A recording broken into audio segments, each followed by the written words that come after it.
Allah Ta'ala mengingatkan kita menegakkan amanah-amanah Allah, menegakkan amanah-amanah Rasulullah, dan menegakkan amanah dalam kehidupan kita sehari-hari.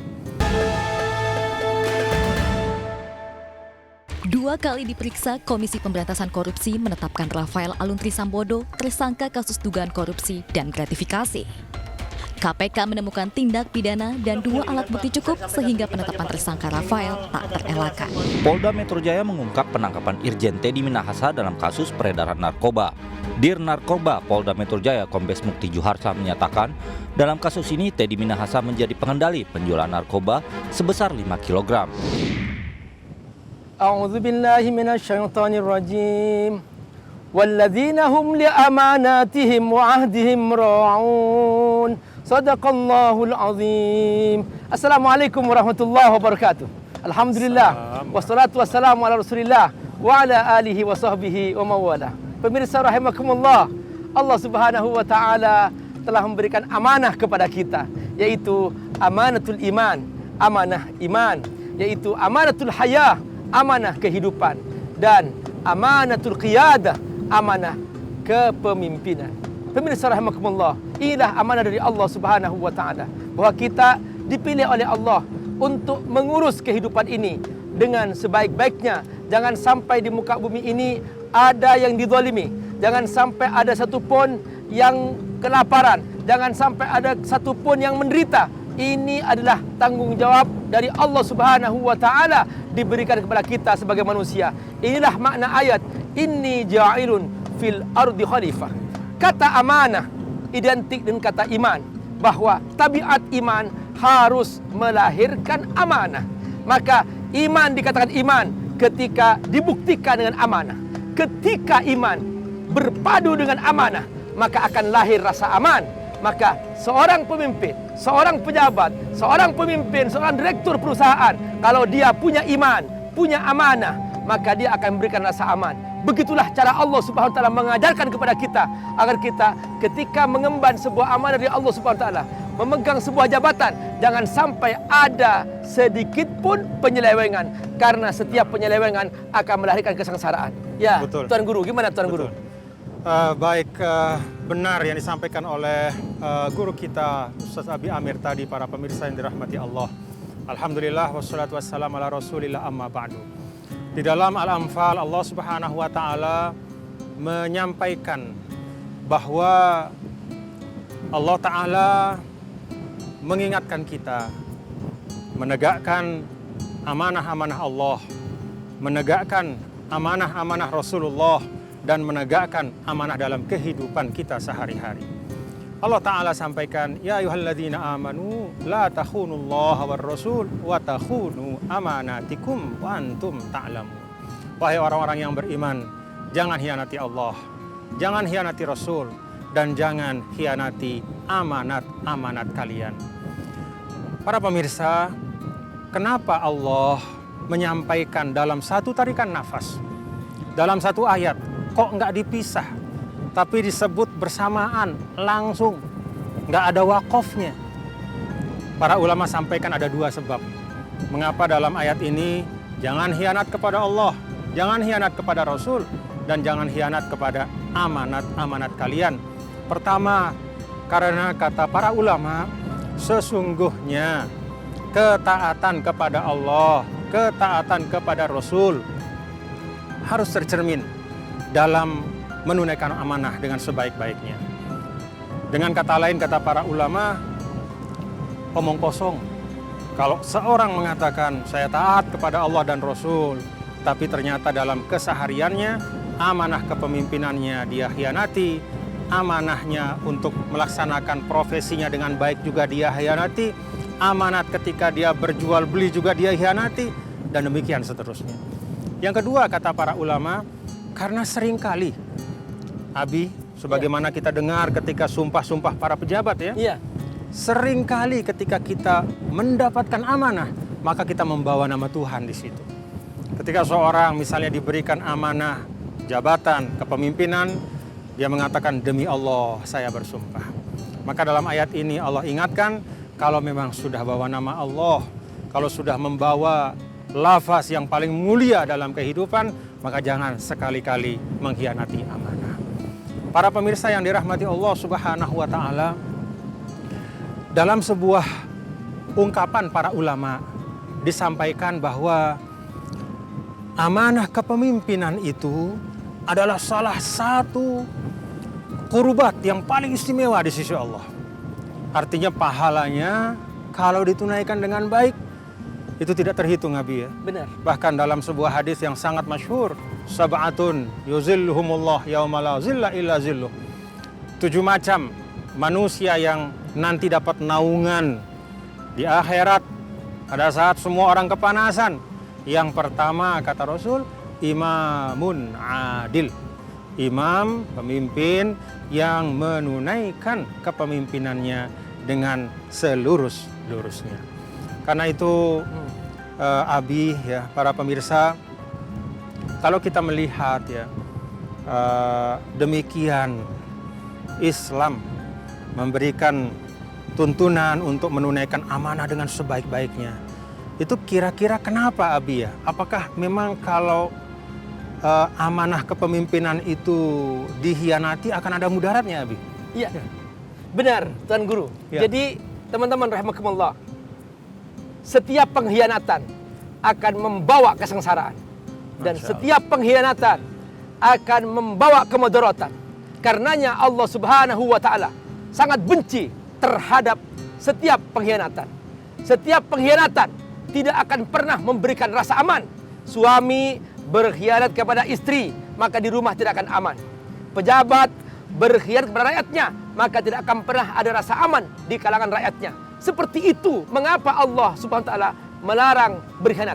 Dari sini kita mengerti mengapa khutbah Abu Bakar As-Siddiq yang pertama-tama ketika menyampaikan khutbahnya pada saat dibaiat sebagai pengganti Rasulullah SAW sebagai khalifah pertama, apa kata Abu Bakar? Ati'uni ma ata'tullah wa rasulah. Taati aku selama aku mentaati Allah dan Rasulnya.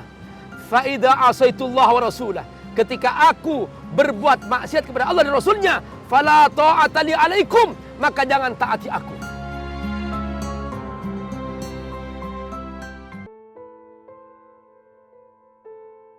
Para pemirsa yang dirahmati Allah, apa yang disampaikan oleh Abi Amir tadi, renungan dari firman Allah Ta'ala, kemudian bagaimana Rasulullah Shallallahu Alaihi Wasallam juga mengingatkan kita tentang pentingnya menjaga amanah, hendaknya itu semua cukup untuk kita introspeksi, masing-masing melihat amanah saya hari ini sudah saya tunaikan atau belum. Bagaimana amanah saya di keluarga saya, amanah saya pada diri saya, amanah saya di lingkungan kerja saya, dan amanah saya secara keseluruhan sebagai seorang muslim. Benar teman-teman. Jadi dalam ayat tadi yang Abi Amir bacakan bahwa walladzina hum li amanatihim wa ahdihim ra'un, ada kata ra'un. Ra'un dari kata ra'a yar'a. Nah. Jadi di sini ada ra'iyah, ada ra'i. Ya. Jadi seperti seorang pengembala, ra'iyah rakyat, seorang pengembala. Perhatikan teman-teman, seorang pengembala kalau dia mengembala kambingnya, dia perhatikan jangan sampai ada satu pun kambing yang hilang, jangan sampai ada satu pun kambing yang kelaparan. Dia pastikan bahwa dia menjaganya. Seperti ini kata Nabi, kullukum ra'in wa kullukum mas'ulun an ra'iyatihi. Kalian akan diminta pertanggungjawaban, wahai para pemimpin, wahai para pejabat, semua ada tanggung jawabnya. Karena itu di hari itu sesudah salat maghrib, Umar bin Khattab radhiyallahu an, setelah dia menciptakan suasana keadilan di tengah masyarakatnya sampai tidak ada seorang pun dari rakyatnya yang memutuskan ketika itu. Subhanallah, Umar setelah salat maghrib menangis sampai tempat sujudnya basah. Istrinya Ummu Kulsum bertanya, "Ma bika ya Amirul Mukminin? Apa yang terjadi kepadamu wahai mukminin? Alastaqad adalta? Bukan kamu telah berbuat adil? Rakyatmu tidak ada yang lapar. Kenapa kau menangis?" Apa kata Umar? "Inni akhafu ayyas al-rabbi yaumal qiyamah an hisanin yaskutu fil Iraq bisa bi hufratin ma aslahtuha." Aku takut ada seekor kuda di Irak jatuh tergelincir karena sebuah lubang di jalan belum aku perbaiki dan aku akan diminta pertanggungjawaban di hari kiamat. Ini semua tanggung jawab seorang pemimpin. Itulah Tuan Guru. Ya, jadi para pemirsa yang dirahmati Allah memang luar biasa ya. Ada satu hal yang juga mungkin perlu kita ingat di dalam kepemimpinan dalam Islam. bahwa kepemimpinan dalam Islam itu hanya bisa utuh kalau ada imam dan makmumnya, ada pemimpin dan rakyatnya. Ibarat kita sholat ya, Abi, ketika sholat itu seorang imam tidak dibiarkan begitu saja, mau ngapain, nggak mau baca apa saja, geraknya seperti apa dibiarkan, tidak seperti itu. Tapi dalam sholat, makmum juga tetap memperhatikan imamnya. Bahkan ketika ada misalnya sesuatu yang dirasakan keliru, maka syariat mengajarkan untuk laki-laki dengan mengucapkan subhanallah, untuk yang perempuan dengan bertepuk tangan, untuk mengingatkan sang imam bahwa ada sesuatu yang mungkin luput atau terlewat. Demikian juga dalam hubungan sosial kita dengan para pemimpin. Kita sebagai rakyat, sebagai masyarakat juga punya kewajiban untuk juga mengingatkan, untuk juga menasehati, tentu dengan cara-cara yang baik.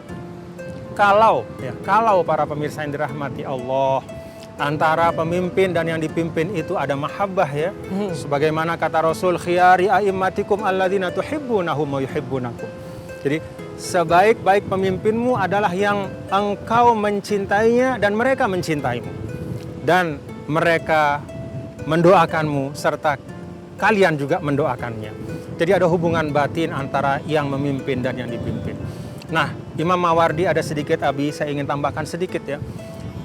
Memberikan ada panduan-panduan. Kata beliau secara singkat ada 6 hal yang kalau itu terwujud maka pilar-pilar pemerintahan dan kepemimpinan itu akan berjalan dengan baik. Yang pertama, dinun muttaba, agama yang efektif. Tidak hanya formalisme saja, tidak hanya sebutan saja, tapi sebuah nilai yang tumbuh dalam diri kita. Agama jadi panduan. Yang kedua, sultanun qahir, kepemimpinan yang efektif. Didengar, diikuti kata pemimpin. Sami'na wa ata'na.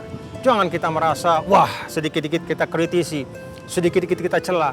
Ya, padahal dia yang memimpin dan kita adalah orang yang dipimpin. Yang ketiga adalah adlun syamil, keadilan yang merata. Ada penegakan hukum yang sesuai dengan kaidah-kaidah hukum itu sendiri. Lalu yang keempat adalah amnun am, ada rasa aman, damai, tenang, nyaman. Ya, kita berbangsa merasa nyaman di Indonesia ini, tinggal bersama-sama dengan segala macam perbedaan kita, tapi kita merasa satu keluarga. Kemudian yang kelima adalah khisbun daim. Ada aktivitas ekonomi yang tidak hanya menguntungkan sebagian, ya, tetapi menguntungkan semua, membawa kemanfaatan untuk semua. Dan yang terakhir, amalun fasih. Pemerintahan yang baik itu, kepemimpinan yang baik itu adalah yang mampu menumbuhkan harapan-harapan dan optimisme. Boleh saja belum semua kita sejahtera, tapi kalau ada harapan, ada optimisme, maka insya Allah kita akan nyaman menjalani perjuangan kita sebagai satu bangsa.